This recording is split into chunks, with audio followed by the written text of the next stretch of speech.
जिकड़ी भजनों का प्रोग्राम चल रहा है ग्राम चिमनपुरा में, जिसकी ऑडियो वीडियो रिकॉर्डिंग ले रहे हैं चैनल भाई देशवाल जी डीजे साउंड कठुमर से।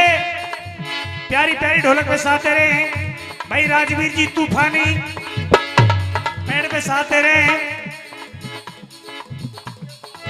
भाई नवीन जी देशवाल साहब, और आपका जाना आपका प्यारा दुलारा भाई मोहर सिंह यादव पटेल अलवर से।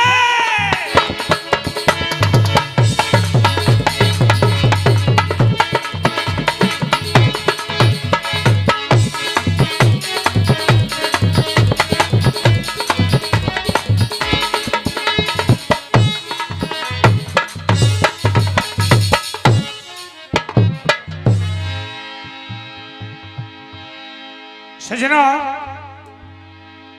सबसे पहले पिता के समान बुजुर्ग नौजवान साथी सीता सावत्री जैसी माता बहन सभी के चरणों में आपका छोटा सा कलाकार मोहर सिंह यादव बडेरी की तरफ से सभी को राम राम साहब। मेरे विद्वानों, कवि ने कलम को उठाया है और लिखा भैया राजवीर क्या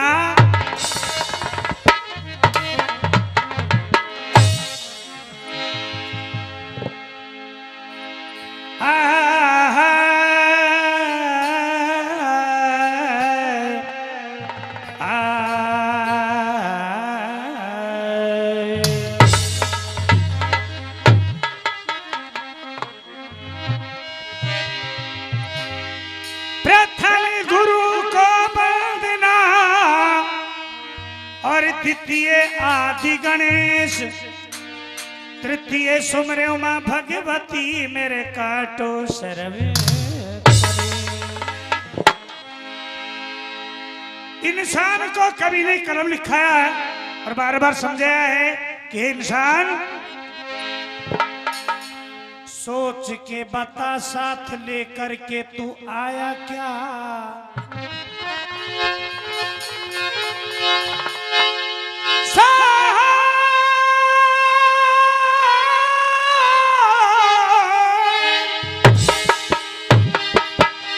कि भाई सोच के बता साथ लेकर के आया क्या, दोनों हाथ खाली इनमें कुछ भी न लायो है।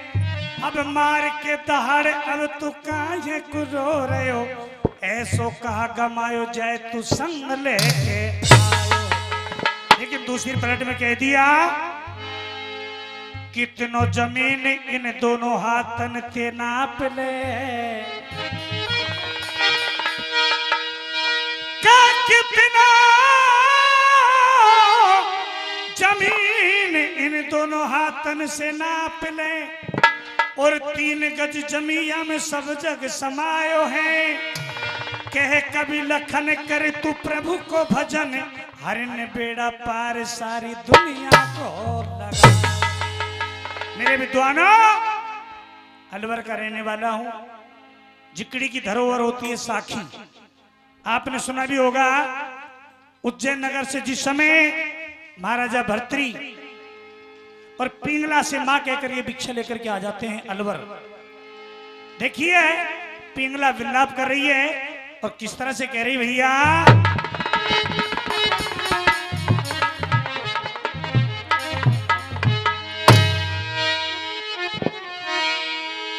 अरे हो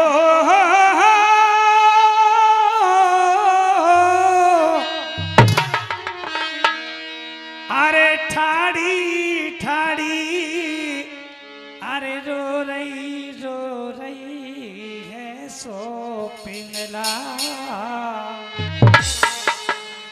और भरत री की नार, अरे भरत री की नार, और भरत री की नार रे सो मेरो पति, और बैरागी भैना ने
सो मेरो पति बैरागी है तो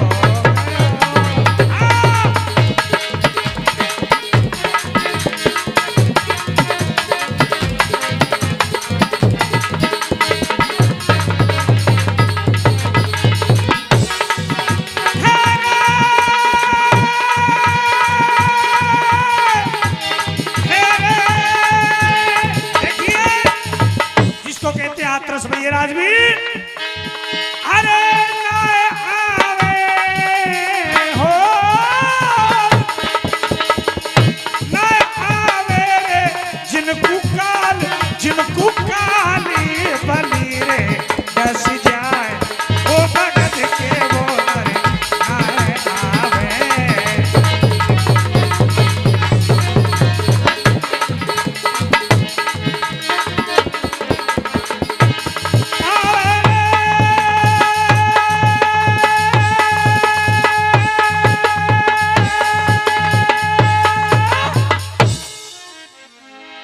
मेरे विद्वानों, ये आप सभी को मालूम है जो मेला लगा हुआ है जिकड़ी का मेला है।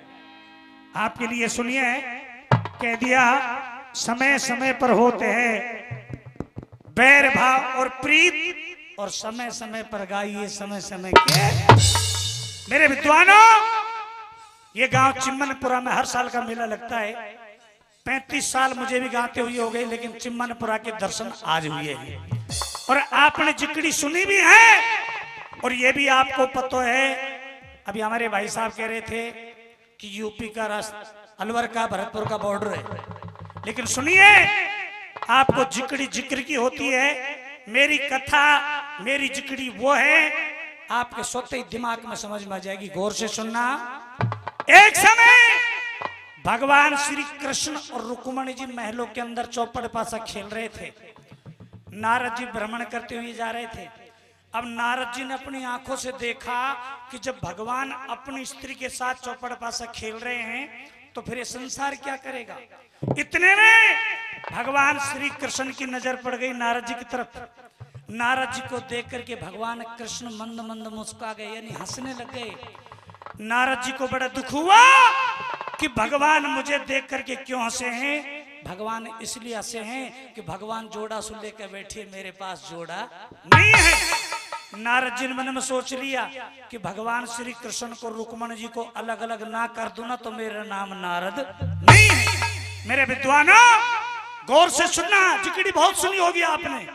नारद जी और आगे चले, बड़ी सुंदर गंगा जी बह रही है। नारद जी ने गंगा जी में स्नान किया।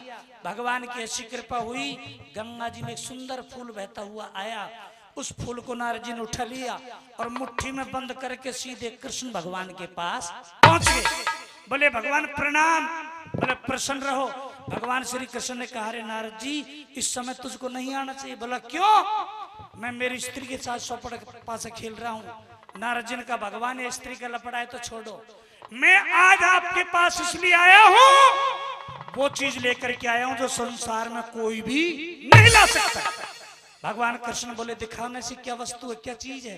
नारद जी ने कहा, ऐसे नहीं दिखाऊंगा तो प्रभु पहले मुझे ये वचन दो, जो चीज मैं आपको दूंगा वो चीज आप अपनी स्त्री को नहीं दोगे। झट कृष्ण भगवान ने वचन दे दिया कि नारद जी अगर तू मुझे सोना भी देगा तो मैं मेरी पत्नी को नहीं दूंगा। नारद जी ने मुट्ठी खोली, भगवान कृष्ण के हाथ में फूल दे करके नारद जी तंत्र ध्यान हो गए, चले गए। अब भगवान कृष्ण फूल की खुशबू ले रहे, बैयर की जात सबर खा रहे। रुक्मणी जी दौड़ी दौड़ी आई, भगवान कृष्ण का हाथ पकड़ ले, बोली पतिदेव इस फूल को तो मुझे दे दो, ये फूल मेरे लायक है। भगवान कृष्ण बोला, रुक्मणी जी ये फूल मैं तुझे नहीं दे सकता। बोला क्यों? मैं नारद जी को वचन दे चुका हूँ। रुक्मणी जी बोली, या तो फूल मुझे दे देने, आज से ना मैं खाना खाऊंगी ना मैं पानी पीऊंगी। भगवान श्री कृष्ण ने सोचा, रे नारद जी तो कुत्ता फंदो फैवागी। भगवान कृष्ण ने कहा, रुक्मणी जी तुम जिद कर रही हो तो ये फूल मैं आपको दूसरा मंगवा सकता हूँ। रुक्मणी जी बोली, चाहे दूसरो मंगवा चाहे तीसरो मंगवा, मोको तो या किया फूल चाहिए। भरी सभा में भगवान श्री कृष्ण ने ऐलान कर दिया, पृथ्वी पर कोई ऐसा वीर है जो ये फूल मुझे दूसरा ला कर दे। आह मेरे विद्वानों, भरी सभा में कोई खड़ा नहीं हुआ। गांधीधारी अर्जुन ने भुजा उठाई, भगवान ये फूल आपको मैं ला करके दूंगा। भगवान श्री कृष्ण बोले अर्जुन जल्दी जाओ फूल लेकर के आओ। अब अर्जुन भी घमंड में आकर चल दिया, तीनों दिशाओं में ढूंढ लिया, फूल नहीं मिला। चौथी दिशा को गए, सामने राम नाम का सुंदर बगीचा नजर आया। उस बगीचे का मालिक कौन था? मेरे हनुमान जी। अर्जुन ने न सोचा न पूछा, बिना पूछा बाग में। हनुमान जी ने गदा उठाई, रुक जा, तू कौन है? मेरे बिना पूछे मेरे बाग में कैसे आया? अर्जुन ने कहा भैया हनुमान मेरा नाम अर्जुन है और इस बाग में से केवल एक फूल ले जाऊंगा। हनुमान जी बोले क्यों? बोले कृष्ण भगवान की सेवा में चढ़ाना है। हनुमान जी ने कहा अर्जुन तू वापस निकल जा। बोला क्यों? ये फूल तो केवल राम की सेवा के लिए है, कृष्ण की सेवा के लिए नहीं है। अर्जुन को गुस्सा आ गया। अर्जुन बोला हनुमान वही राम जो बियाबान जंगल में सीता के पीछे रोया। और हनुमान तुझे मैं खूब जानता हूं, नल नील वानर के साथ पत्थर। आपने सुना भी होगा हमारी तरफ मीणान के मीणी गावा करेगी, थारो सो मोट्यार तीनों लोक में कोन्या और दो दो राखे चलूगा टावर एक भी कोन्या। लेकिन सुनिए, कवि ने कलम को उठाया और लिख दिया कि थारो सो मोट्यार। अरे थारो सो मोट्यार तीनों लोक में कोन्या और 100 राखी लुगाई पर टावर एक भी। 100 लुगाई किसके थी मेरे विद्वानों? आपने भागवत जी में सुना होगा, दूसरे दिन की कथा आती है। एक राजा था, या को नाम हो योविनाश। राजा योविनाश के 100 रानी थी। अब 100 रानी में से एक के संतान ना हुई तो राजा को दिमाग खराब हो गया। राजा ने सोचा मेरा तो अब नगर में मुंह दिखाना ही बेकार है। राजा सोच विचार करके जंगल में भजन करने चल दिया। भगवान की ऐसी कृपा हुई, राजा को रास्ते में एक महात्मा मिल गया। महात्मा ने पूछा राजा आज कहाँ जा रहा है? बोलो महाराज भजन करवा जा रहे हूँ। महात्मा ने कहा तेरी इतनी उम्र खा गई, टेंट में धोला गया तू भजन करवाए। बोलो महाराज मैं तो आज भी नहीं आया तो पर बड़ा दुखी हूं इसलिए आया हूँ। क्या दुख है? मेरे 100 रानी पर संतान एक के भी नहीं है। महात्मा के अंदर दया होती है। महात्मा के हाथ में पानी का कमंडल, झट महात्मा ने मतर दिया, मतर के राजा को दे दिया। राजा तू भजन करने तो आ गया लेकिन बिना भोग के योग नहीं हो सकता। ये पानी का कमंडल ले, मैंने मतर दिया, तेरी 100 रानियों को एक एक बूंद पानी पिला देना, जैसा भाग में होगा वैसा पुत्र हो जाएगा। अब राजा कमंडल ले लिया, जब महलन में आयो तो 100 मिलेगी, 10-20 को चलेगी, 10-20 पीछा को चलेगी, 50 प्रेजेंट है 50 एब्सेंट है। राजा ने सोची 100 रानी खट्टी होगी जब पानी को पिला दूं। राजा ने किसी को ना बताई, वो मत्र यो पानी को कमंडल परेंडा में रख दियो और राजा खानो खार फटकार सो गई। अर्धरात बीती जात, आधी रात का समय हुआ, वह राजा को लगी गहरी प्यास। राजा ने कहा रानी मुझे पानी पिलाओ, मैं प्यासा मर रहा हूँ। अब रानी परिंदा में पानी ले गई तो वहां ना कोई घंटी ना कोई लोटियो ना बाल्टी। अब रानी को तो भरे भरे कमंडल दिखे। रानी कमंडल लेके आई, लियो पतिदेव पानी पियो। अब राजा नागा पीछा की सोचना, राजा को तो लग रही गहरी प्यास। राजा तो कमंडल ठोकर पीगो। अब राजा पानी पीता तो पीगो, जो घड़ी की सुई ऊपर को छड़ती जाए राजा का मामलो गड़बड़ हो तो जाए। राजा ने कहा रानी तने पानी कहाँ से पिलाए? बोले पतिदेव कमंडल में से पिलाए। राजा खबे लगे ले बेटी सही सांझ को एक रानी को पानी हो तो जरो सोन का किसी जरो ऑपरेशन से पारना पड़े। देखो अब राजा रानी से क्या कहता है और राजा की गर्भ से शिव जी का कौन सा भक्त जन्म लेता है बेटा?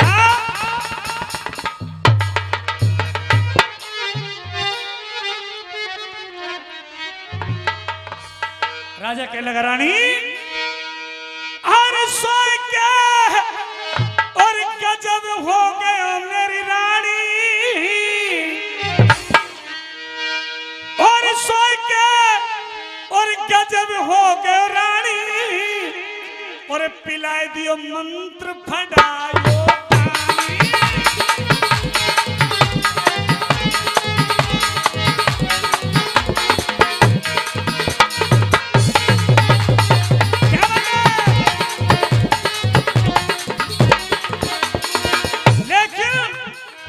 मंत्र फड़ायो पानी, पिला दियो मंत्र फड़ायो पानी है।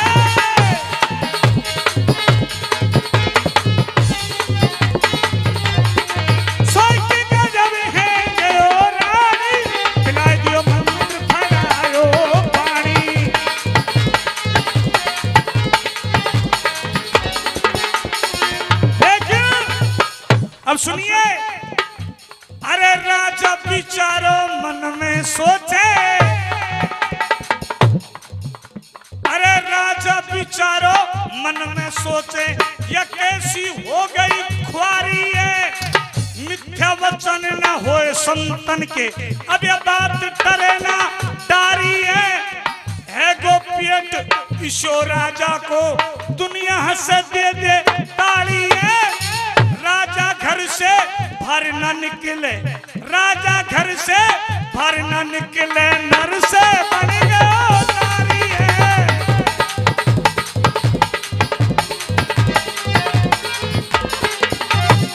लेकिन सजना कहते हैं बिना भगवान की कृपा के पत्ता भी नहीं हिलता। अगर हनुमान नहीं होता तो राम का नाम नहीं होता, और अर्जुन नहीं होता तो कृष्ण का नाम नहीं होता। भोलेनाथ ने सोचा मुझे भी तो भक्त चाहिए। अरे भोलेनाथ ने राजा पानी पिलवाए के काम किया था वो अच्छा है, बाई गांठ गर्भ की खूटी वचन मान लो सच्चा है। 9 महीना जब पूरे हो गए, 9 महीना जब पूरे हो गए, वह राजा के हो गए बच्चा है। भर भर थाली लपटा खाए रहे हो, भर भर थाली लपटा खाए रहे हो, राजा बने गो सच्चा है, राजा बने गो सच्चा है।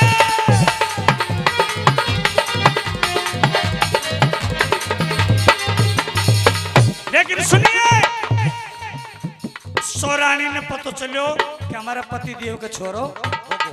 अब सौरानी आपस में बतला रही, तेने कोई बात सुनी कि बोली क्या, अरे उल्टी गंगा बह गई अपना मोटियार के छोरो गए कहा।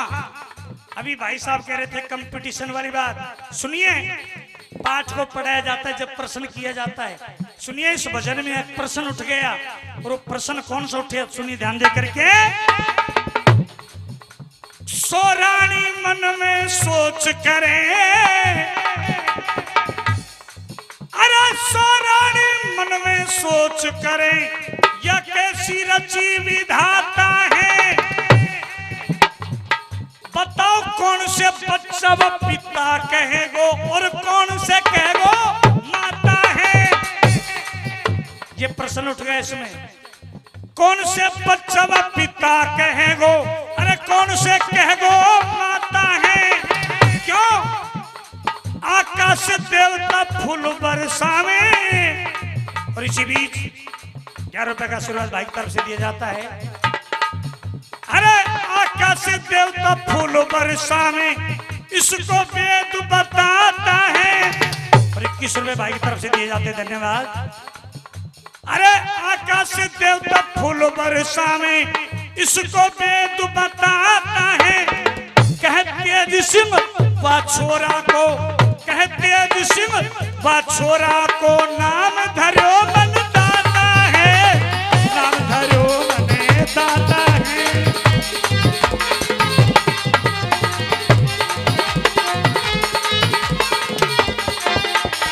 देखिए भजन का निचोड़ सुनिए। राजा योगनाश की बाएं तरफ से जन्म लिए वो कौन हुआ? शिव जी का भगत मंदाता। मंदाता का जन्म राजा योगनाश की बाएं तरफ से शिव पुराण में लिख दिया और भागवत जी में लिख दिया। लेकिन लास्ट में क्या बताया भैया? हे भगवान तेरी लीला का पर कोई नहीं पाता है, पल में ऊंचे महल बनाए दे, पल में फोड़ गिराता है। बनी बनी के सब कोई साथी, बनी बनी के सब कोई साथी, बिगड़ी में काम नहीं आता है। कह मोर सिंह सुन भोला मेरी नैया पार